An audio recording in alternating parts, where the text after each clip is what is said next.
We are rolling. Good morning. Welcome back to the conversation. This is Midlife Crisis Activities. This is our lifestyles and pop culture webcast, our daily shout out to the world. I'm your host, Patrick Russell, and over there is my very vivacious producer, Veronica. Together, we're here to lend our voices to the noise from a multi-generational perspective to help explain everything that's right and wrong in this world. Good Monday to you, sweetheart. Good Boy, morning. we survived our first actual outing, Country Thunder on Saturday night. Our first true outing where we decided to live a little and drink a few cocktails while we're listening to some sweet country tunes, right? Now, just to set up the story, we ended up getting 8 tickets, but only using 7 of the drink tickets. It was one of those setups. You had to buy your tickets pre-drinking. And so I ended up having 4 of the tickets, and you ended up drinking 3. And my drink of choice was the rye whiskey and Coke. What were you drinking on Saturday night? Mine was a mix of tequila with a Coke. Tequila and Coke. Very good. And so we were inebriated. We were feeling good by the end of the night. But this is where the story goes downhill.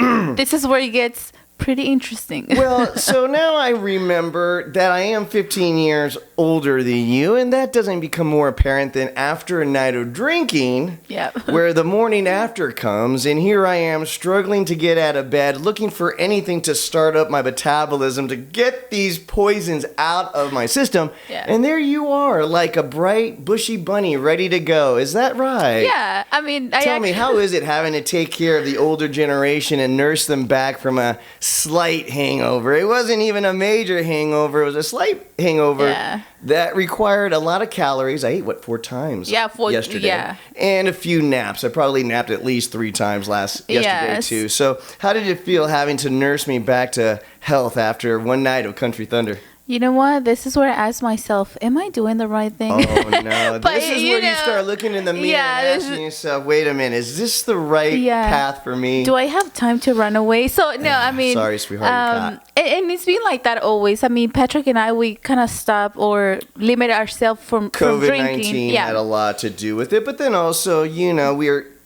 professionals trying to start new ventures, and that takes a lot of energy. Yeah. And you do have to be ready to go Monday through Friday, so there's not a lot of school nights that we test drinking, right? Yeah, so once again, I had 3 drinks, Patrick had 4 drinks, and I can see Patrick when he's getting a little like too happy, and I'm like, and then obviously once again we were supposed to, I mean, we drove to the place, right? Sure. So after 3 drinks, I'm like, I'm not gonna drink anymore because I can see that Patrick is kind of like feeling tipsy, so I'm like, I'm just... Is that the reason why we had one more drink ticket left? Yeah, because that's how I am, and you know me. Good for you. Right? So, great planning. Good for you and I. For contingencies. Thank you so much.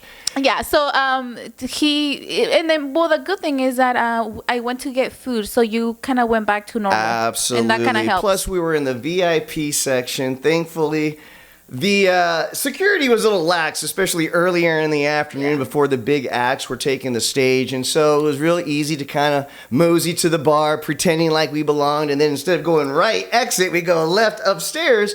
And no one stopped us, did they? And so we ended up enjoying the VIP section for most of the night. And then that was another reason why it was real easy for us to drink instead of having to wait in those long lines down with the commoners, right? There was the VIP section bar that took literally less than 2 minutes to grab the extra drink, get back to your seat, and enjoy the next act. So right? I think that I can still handle a hangover because even the next day, I woke up the next day, I exercised, and I've been exercising ever since. Show whatever. off. Yeah. So it didn't really hit me, and it was 3 drinks, and I'm kind of used to, there were, with Coke, and they weren't the biggest. No, they were like cups. regular size. So of course. Now, here's the next question. So, from a younger generation's perspective, what's a good amount of days in Vegas? What's the right amount of days in Vegas? Because I have my answer. What's your answer for the right amount of time to spend in Sin City? 3 days. 3 days is about right. Yeah, absolutely. a long no weekend. More than that. That's exactly what I was going to say. But even in a 2-day, let's say you fly in on Friday. Yeah. You do a little partying Friday night. Let's face it, you're too excited not to. And then Saturday you have much more of a planned event, but yet still a little bit more discoing at the end. And Sundays to relax. Well, Sunday is to crawl out of bed, make sure you make it to the airport in time so that you can make your flight. Now, Here's what I got to admit to you, and I'm going to admit to the rest of the world. So I can do 2 nights, people. But when you're as old as me, you have to understand that there's going to be a cost.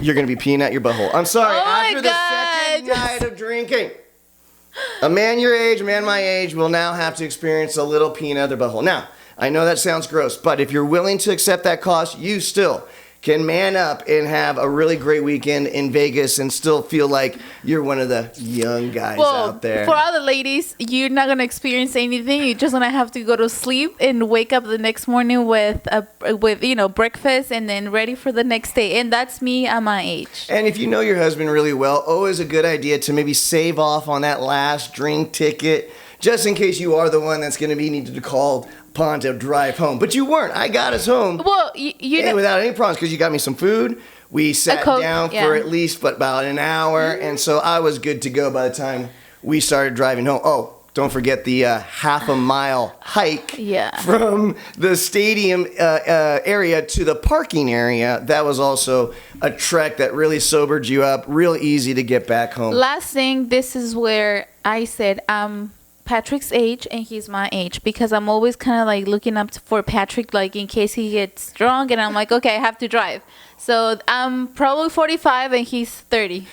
So we kind of reverse ages and souls when we go out, don't we? Mm-hmm. All the Peter time, Pan most of the in me time. does come out. Guys, there's no right answer, there's no wrong answer, but there is your opinion. Please don't just subscribe to the show, even though we will be doing this back and forth, letting you know how difficult it is to recover from a night of drinking.